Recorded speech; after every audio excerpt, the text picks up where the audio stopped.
Gentle woman அப்படிங்கிற படம். So இந்த படத்துக்கு எனக்கு நிறைய மாற்று கருத்துக்கள் இருக்கு. அது ஒரு பாட்காஸ்டாவே பண்ணலாம்னு சொல்லி வெயிட் பண்ணிட்டு இருக்கேன். ஸோ அந்த பாட்காஸ்ட் வந்துச்சுன்னா நான் இந்த சேனல்ல அப்டேட் பண்றேன். ஸோ கண்டிப்பா பார்த்துக்க அதுக்கு சப்போர்ட் கொடுங்க.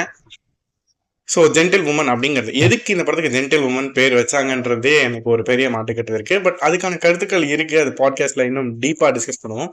படத்தோட கதையை பொறுத்த வரைக்கும் இந்த படத்துல எல்லா ஆம்பளைங்களுமே மோசமானவங்க அப்படிங்கிற விஷயத்த தான் சொல்ல வராங்க. யாருமே இங்க நல்லவன் கிடையாது. ஸோ எப்பவுமே ஜென்டில் மேன் சொல்லாதீங்க, ஜென்டில் உமன் சொல்லுங்கன்ற மாதிரி எடுத்து வந்திருக்காங்க. ஸ்டோரி அப்படிங்கிறது ரொம்ப சிம்பிளா சட்டிலா அண்ட் இந்த கதைக்கு என்ன தேவையோ அது வந்து இருந்துச்சு. அண்ட் எனக்கு ரொம்ப பிடிச்ச விஷயம் இந்த படத்துல என்னன்னா எல்லாரோட வாய்ஸுமே ரொம்ப சூப்பரா இருந்துச்சு.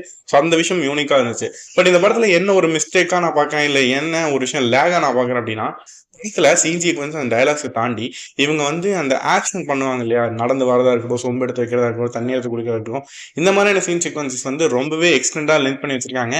ஸோ ஏன் அந்த மாதிரி பண்ணாங்க அப்படிங்கிறதுக்கு அவங்களுக்கான ரீசன்ஸ் இருக்கலாம். பட் பார்க்கும்போது நமக்கு வந்து போர் அடிக்குது அப்படிங்கிறது உண்மையான விஷயம்.